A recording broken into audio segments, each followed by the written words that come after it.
दोस्तों नमस्ते, मैं सुशील कुलकर्णी, आप देख रहे हैं एनालाइजर न्यूज हिंदी।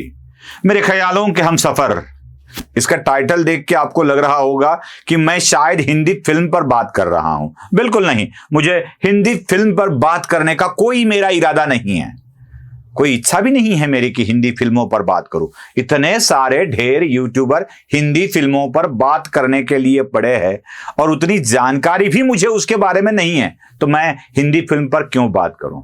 मैं बस एका दुक्का फिल्म देख लेता हूं और उसी फिल्म को देखने के बाद कुछ डायलॉग, कुछ संवाद याद रह जाते हैं और उन्हीं को राजनीति से जोड़कर देखने की कोशिश करता हूं।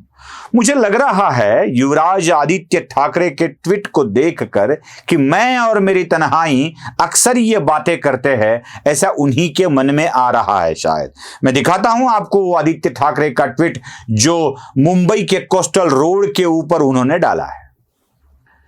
आदित्य ठाकरे अपनी तन्हाइयों में इतने घिर चुके हैं कि वह अपने ख्यालों के हमसफर के साथ खोए हुए हैं। अब उनके ख्यालों का हमसफर कौन है, माफ कीजिएगा, मैं उनकी निजी जिंदगी में नहीं जाना चाहता हूं। अब आप कहेंगे कि उनके ख्यालों के हमसफर कौन है, जरा दिशा दिखाइए हमें उनके ख्यालों के हमसफर की। अब मैं जो दिशा निर्देश करूं वह आपको भी पटनी चाहिए। मेरी विचारधारा वो पटनी की संभावना ही नहीं है, इसलिए मैं कोई अन्य दिशा में जाना नहीं चाहता हूं। मैं बस वही बात कहता हूं कि पिताजी के सीएम की कुर्सी उनके ख्यालों के हमसफर में शामिल है। वही उस कुर्सी के साथ वो अक्सर बातें करते रहते हैं।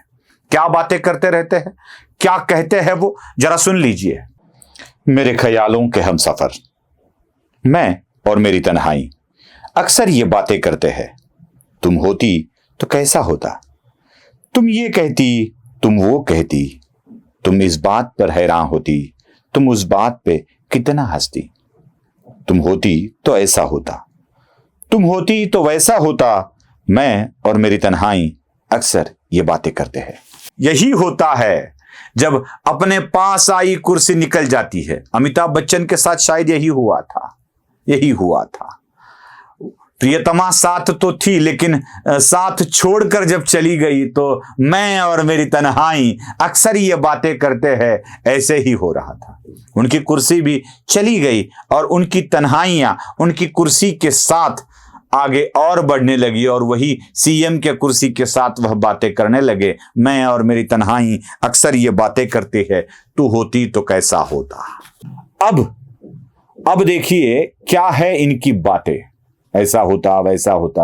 उद्धव ठाकरे भी अक्सर बातें करते हैं कि मैं सीएम होता तो ये कर देता, वो कर देता, महाराष्ट्र में ऐसी घोषणा कर देता, मैं यूं किसानों को ये दे देता, आरक्षण भी दे देता। 2.5 साल थे भाई आप, 2.5 साल थे, तब आपने क्या दिया था, यही एक सवाल मुझे पूछना है। चलो छोड़ दो, वो वाले बातें छोड़ दो। अब जो आदित्य बात कर रहे हैं उसके ऊपर हम आते हैं। आदित्य बात कर रहे हैं कोस्टल रोड की। उन्होंने कहा है कि ये कोस्टल रोड का सपना उनके पिताजी का अपना था, मतलब उनके पिताजी ने ये सपना देखा और वो सपना पूरा होते होते अब वो कोस्टल रोड टोल फ्री था, सिग्नल फ्री था, उसको ये नई वाली सरकार टोल वाला बना रही है, सिग्नल वाला बना रही है। कोस्टल रोड को ही ये खत्म करने की कगार पर है। अब आदित्य ठाकरे जिस टोल रोड का पूरा क्रेडिट अपने आप को लेना चाहते हैं, मुंबई के कोस्टल रोड का, उसके बारे में कुछ जानकारी मैं जरा आपको बता दूं। बहुत अच्छी जानकारी है, वहां से लेके अब तक जो हुआ है वो जो अगर आपको टाइमलाइन में समझाया जाए तो अच्छी तरह से समझ में आएगा। कोस्टल रोड की चर्चा दरअसल 2010-11 से ही चल रही थी, मतलब आज से 12-13 साल पहले कोस्टल रोड बनाया जाए ऐसी चर्चाएं चल रही थी। अब मुंबई म्युनिसिपल कॉरपोरेशन के ऊपर न जाने कितने सालों से शिवसेना का ही कब्जा है। शिवसेना ही मतलब उद्धव बाला साहब ठाकरे वाली शिवसेना ही उस पर कब्जा जमाए हुए हैं। तो मुंबई कॉरपोरेशन को यह कोस्टल रोड का प्रोजेक्ट करना था।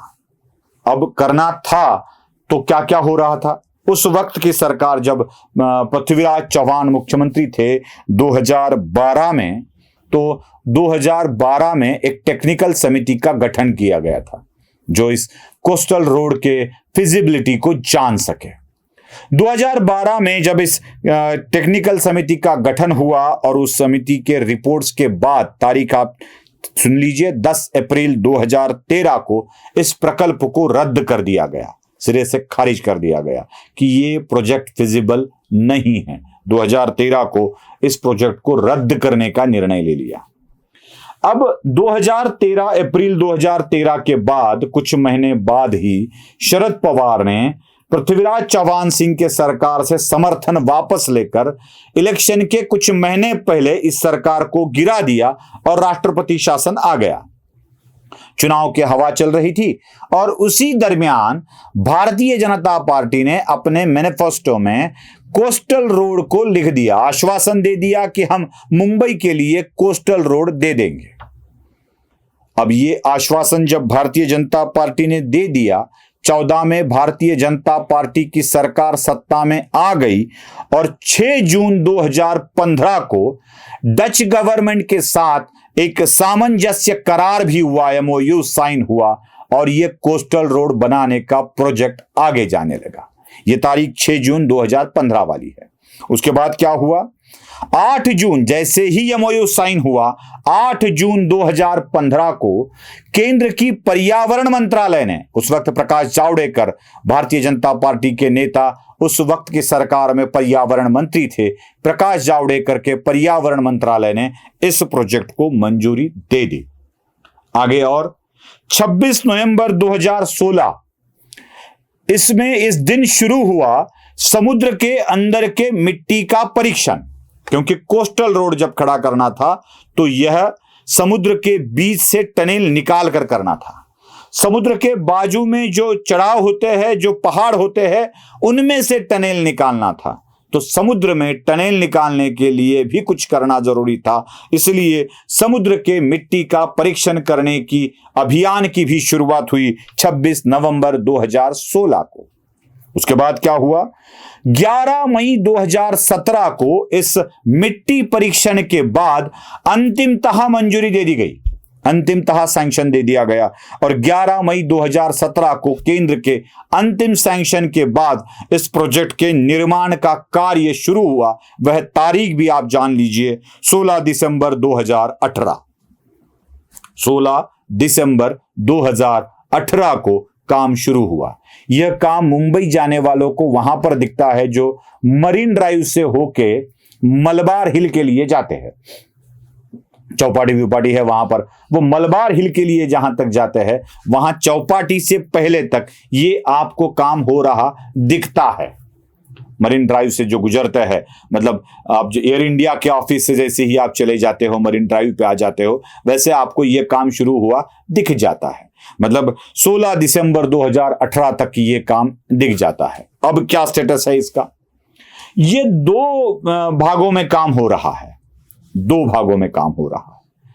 अब इन 2 भागों का निर्माण कार्य लगभग पूरा हो चुका है और जनवरी फरवरी 2024 में, जैसे उधर राम मंदिर राम पूरा हो जाता है, रामलला अयोध्या के राम मंदिर में विराजित हो जाते हैं, उसी दौरान आगे पीछे 8-10 दिन के फर्क में यह समुद्री सेतु भी पूरा हो जाएगा। मैं रामलला का इसलिए उदाहरण दे रहा हूं कि प्रभु श्री रामचंद्र जी ने भी धनुष्य कोडी से लेके श्रीलंका तक जाने के लिए सागरी सेतु बना दिया था। वही कोस्टल रोड मुंबई में भी बन रहा है, वही कोस्टल रोड लगभग उसी दिन के इर्द गिर्द बन रहा है जिस दिन रामलला विराजमान होंगे। यह भी एक सौभाग्यवश हमारे संयोग की बात है। अब ये प्रोजेक्ट आप टाइमलाइन देख चुके हो, उसमें समझ में आता है कि 2014 में जब भारतीय जनता पार्टी की सरकार आती है तभी ये हो जाता है और इसका क्रेडिट कौन लेना चाहता है? और तभी से लेके ये टोल रोड था, इसको टोल कैसे लिया जाएगा, क्या क्या किया जाएगा, ये बताया गया था। अब ये रोड कैसा बन रहा है ये भी मैं आपको बता देता हूं। यह रोड पहले वर्ली सी लिंक से निकलेगा। अब देखिए, वर्ली सी लिंक से निकलेगा। वर्ली सी लिंक को नाम दिया गया है राजीव गांधी का। बांद्रा से लेके वर्ली तक जो सी लिंक आके पहुंचा देता है समुद्र मार्ग से, वहां से ये सी लिंक स्टार्ट हो जाएगा और ये पहुंचेगा प्रियदर्शनी गार्डन तक। अब वर्ली से प्रियदर्शनी गार्डन तक आने वाला यह सी लिंक उन्नत मार्ग है, एलिवेटेड रोड है, मतलब ये समुद्री सतह या जमीन से भी ऊपर होगा। हजी अली पर आपको जब जाओगे तो दिखेगा कि बहुत सारे पुल बनाए गए हैं ऊपर से, वे वहीं से आता है और ये मुंबई के प्रियदर्शनी गार्डन तक उन्नत होके आएगा। और प्रियदर्शनी गार्डन से लेके गिरगांव तक, मतलब जहां पे ये फिर क्या बोलते हैं उसको, मरीन ड्राइव तक आता है, तब ये समुद्री मार्ग से आएगा। ये समुद्र के अंदर से टनल बनाई जाएगी। और बता दूं आपको, बड़े गर्व होगा आपको ये सुनते हुए, ये विश्व की सबसे लंबी वाटर टनल है, सबसे लंबी वाटर टनल है, जिसके अंदर से रोड गुजरेगा। अब मुंबई के लोग जो मरीन ड्राइव से होके सीधा बांद्रा तक निकलेंगे, वह पूरी ट्रैफिक को छोड़कर निकलेंगे। अब ट्रैफिक फ्री रोड मुंबई वालों के लिए मिल जाएगा, जो मरीन ड्राइव के लिए बांद्रा जाने के लिए जाते हैं। अब ये आसानी क्या होगी, बीकेसी में आप जानते हैं कि सारे कॉरपोरेट ऑफिसेस और सरकारी ऑफिस भी बीकेसी में चले गए हैं। बीकेसी अब कॉरपोरेट हब बन गया है मुंबई का। बीकेसी से लेके मंत्रालय तक आने का रास्ता जो होगा बहुत आसान, और इतना आसान हो जाएगा कि आप कुछ मिनटों में, पहले घंटे लगते थे, घंटों का रास्ता अब मिनटों में तय होगा। अब पेडर रोड के ट्रैफिक जाम में फंसने की आवश्यकता नहीं है, वर्ली नाका के ट्रैफिक जाम में फंसने की आवश्यकता नहीं है, हजी अली से लेके सी लिंक तक जाने के लिए जिस ट्रैफिक जाम से जूझना होता था, अब वह करने की जरूरत नहीं है। यह रोड आसानी से आपको वहां तक ले जाएगा। लेकिन यह बात जब शुरू हो जाएगी तो बहुत सारे लोगों को यह श्रेय भारतीय जनता पार्टी के सरकार को, एकनाथ शिंदे को मिलता देख बहुत बड़ा पेट दर्द हो रहा है। और वह अपने ख्यालों के हमसफर यानी सीएम के कुर्सी के साथ बातें करते हैं और वो कहते हैं, तू होती तो ऐसा होता, तू होती तो ये कहती, मैं ये कहता। और इन्हीं बातों के कारण अब ये ख्यालों में खोए हुए हैं।